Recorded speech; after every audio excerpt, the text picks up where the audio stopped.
lang isa o dalawa o tatlo, kundi siyam pala na kumpanya ng mga diskayang nakasungkit umano ng bilyones na kontrata para sa flood control projects. Diretsahang sinabi ni Mayor Vico na ang mga kumpanyang Alpha and Omega General Contractor and Development Corporation at St. Timothy Construction Corporation ay kabilang sa top 15 contractors ng flood control projects sa bansa. Pagmamay-ari umano yan ng naging katunggali niya sa eleksyon na si Sara Diskaya. Sinong kumpanya ito? St. Timothy. St. Timothy ito. St. Timothy ang kontratista dito. Sa gitna ng baha at bagyo, isang tanong ang lumulutang. Bakit?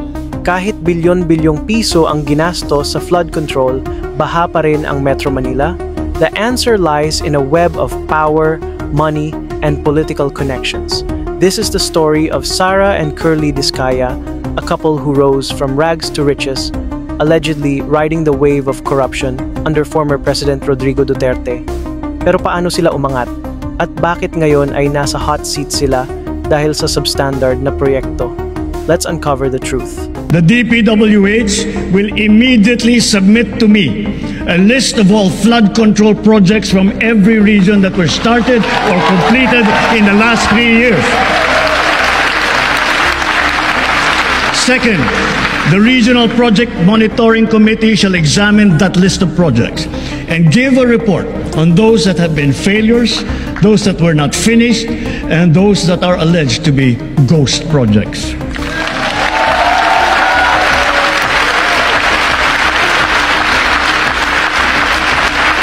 And third, we will publish this list.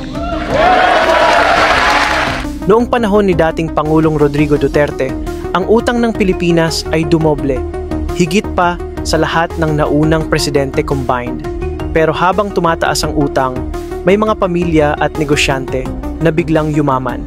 Isa na rito ang mag-asawang Sara at Curly Diskaya. Tinaguri ang favorite contractors ng Duterte administration. Ang kanilang mga kumpanya ay kumubra ng bilyon-bilyong piso sa flood control projects. Pero ngayon, inihayag ni Pangulong Bongbong Marcos na marami sa mga proyektong ito ay substandard, mga dike at drainage na hindi kayang pigilan ng baha. Isa sa publiko natin ang listahang ito. Kaya ang publiko na saksi sa mga proyektong ito ay malayang suriin ang listahan at magbahagi ng kanilang nalalaman para makatulong sa ating investigasyon.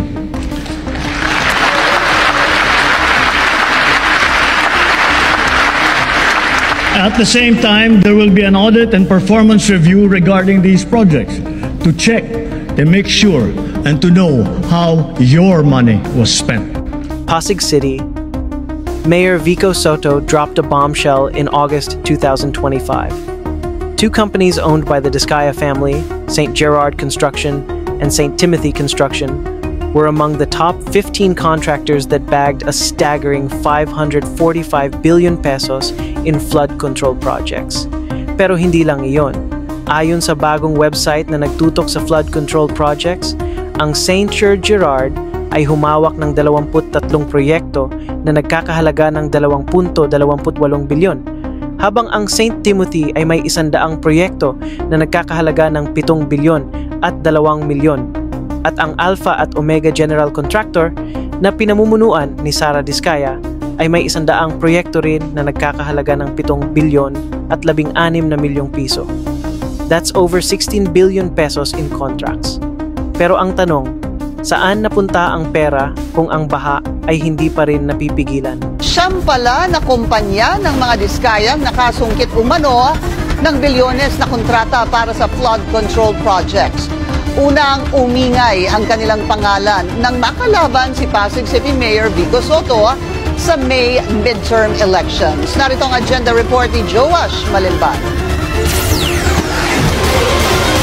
Tila nasa spotlight na naman ang kontrobersyal na mga diskaya matapos may ulat na ang top 2 and 3 sa 15 companies na nakasungkit ng mga flood control projects ay pagmamayari umano ng kanilang pamilya.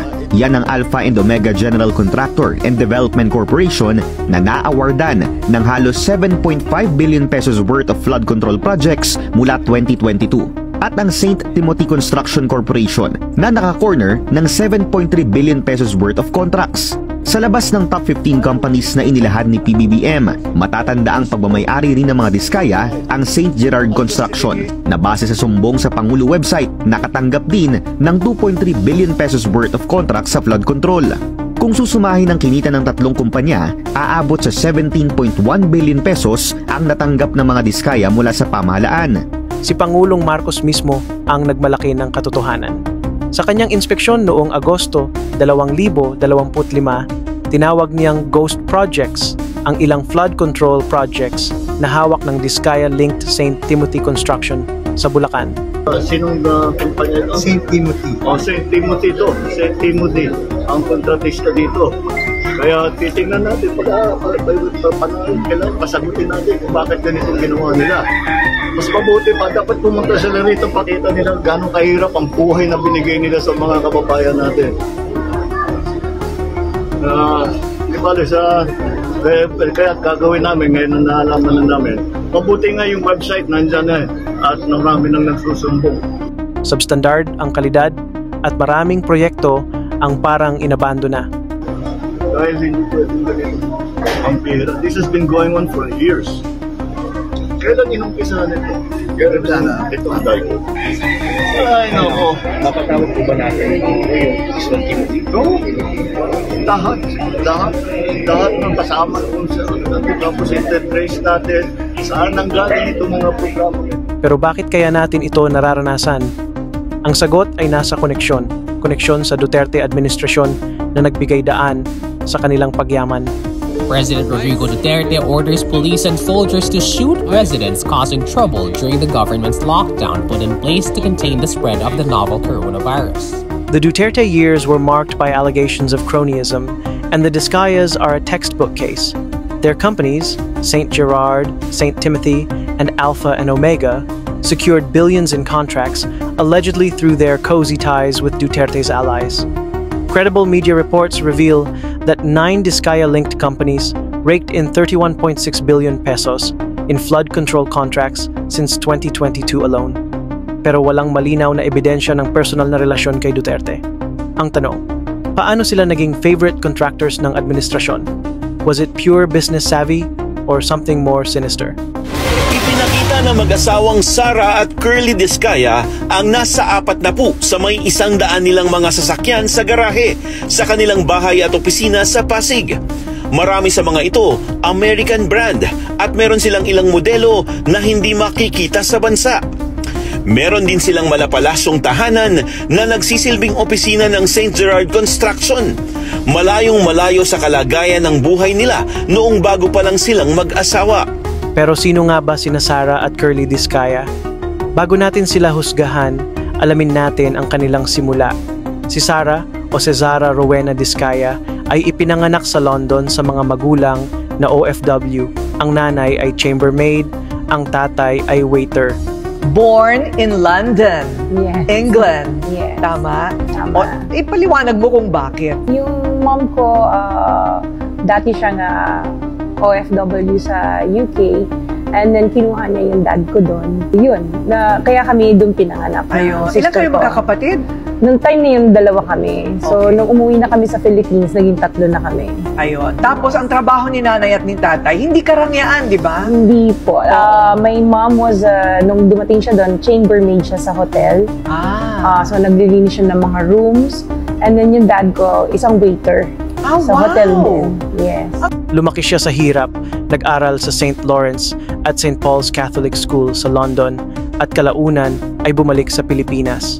Nagtapos siya ng Business Administration sa Pasig Catholic College at Management of Service Institutions sa La Consolacion College. Noong 1978, nagsimula siyang minimum wage trainee mula receptionist hanggang ESL teacher sa Asia. Pero noong 2015, sumabak siya sa construction industry bilang marketing promoter ng St. Gerard Construction at mabilis siyang umangat bilang Chief Financial Officer. Nabully ka daw noon dahil iba yung Yes. itsura mo sa Oo. kanila. So, yun nga, I went to a public school. So, syempre, ako yung mga first Asian babies doon nung time na yon, especially dun sa area namin. So, talagang iba yung itsura ko from my classmates. iilan lang kami na Asian. So, yung bullying. Si Curly Discaya naman, ang asawa ni Sarah, ay ang presidente at CEO ng St. Gerard Construction, isang quadruple A construction firm na itinatag noong 2003. Kaunti ang impormasyon tungkol sa kanyang maagang buhay, pero kilala siya bilang mastermind sa likod ng kanilang construction empire. Hindi raw naging madali ang kanilang simula. Nangungupahan lang sila dati. Umabot pa sa puntong wala na silang pambayad upa. Sumabak sila sa negosyo at itinaya ang huling ipon, pero naloko. So malaki rin mo yung nawala sa inyo? Malaki din nawala. Malaki Kasi din. yun na lang yung huling pera namin. Pati kotse namin na ibenta namin. Sinimula nila ang St. Gerard noong 2003 hanggang nabigyan sila ng pagkakataon sa isang malaking proyekto noong 2014 at nagtuloy-tuloy na nga ang kanilang pag-asenso. Siya ang nagbigay ng pangalan sa St. Gerard mula sa pangalan ng kanilang panganay na anak.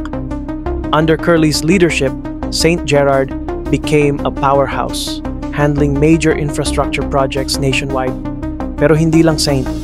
Gerard ang kanilang hawak. May Alpha at Omega General Contractor si Sarah at may St. Timothy Corporation na naiugnay rin sa kanila. At ayon sa ulat, 18 kumpanya ang nasa ilalim ng kanilang conglomerate na may mahigit 10,000 empleyado. At dati po ay investor lang naman po kami kay St. Timothy, kaya naman po namin hiniwalay si St. Timothy at naghiwalay na kami na ng DAS noong 2016, 2017. Dahil instead na makatulong sa amin na dumami ang aming mga investment, ay nagiging conflict of interest pa po ito. Dahil minsan, pag sumasali sa isang bidding si St. Timothy at sasali din kami sa isang bidding na yun, instead na makasali kami pareho, lalo hindi kami nakakasali kasi collusion siya. Kasi incorporator din kami doon sa isang company. So instead na mag-benefit kami dahil dalawa yung company na nahahawakan o naging kasali kami, lalong pong hindi kami nagbe-benefit doon dahil tuwing sasali sa doon sa isang bidding na nun, tuwing sasali na naman sa St. Timothy, kasali din kami doon. So hindi pwede makasali ang dalawang company na nandun ka rin.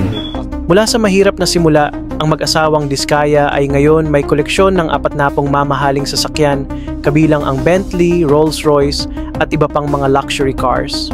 Ang kanilang net worth ayon sa mga insider ay lagpas 500 milyong piso. Pero paano sila umabot dito? Ang sagot, government connections. Sa panahon ni Duterte, ang kanilang mga kumpanya ay kumubra ng bilyon-bilyong piso sa kontrata. Halimbawa, ang St. Timothy ay nakipagsosyo sa Elite General para sa 200 at 9 milyon na proyekto, habang ang Alpha at Omega ay nakakuha ng 100 at 84 na milyon mula sa parehong partner. Pero ang tanong, bakit sila laging napipili? Was it their expertise or was it their political ties? Yung simento rito, nadudurog sa kamay. Nadudurog sa kamay. Hawakan mo yung simento dito. Unang-una yung simento, ganyan lang kakapal. Eh dapat 18 centimeters. 18 cm, mga 8 inches. Parang kalsada. Dapat ganyan kakapal. Ganyan lang ang nandyan. Pag subukan nyo mamaya, hawakan na nyo sa kamay, kayang durugin.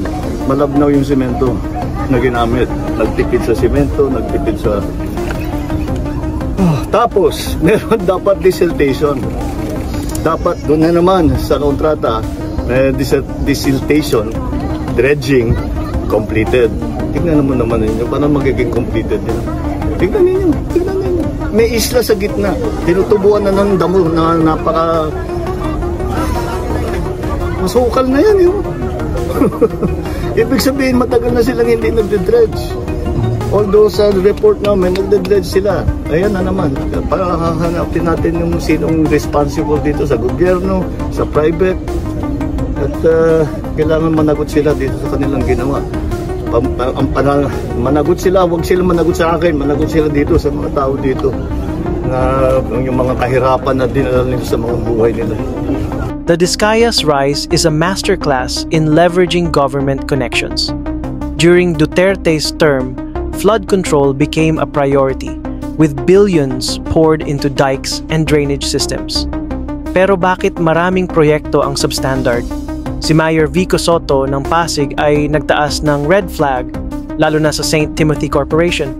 na naiugnay sa Miru Systems, ang kumpanyang nagbigay ng automated counting machines para sa eleksyon. Was this a way to secure influence or just business as usual? The Discayas deny being cronies, but the numbers don't lie. 31.6 billion pesos in contracts since 2022 is hard to ignore.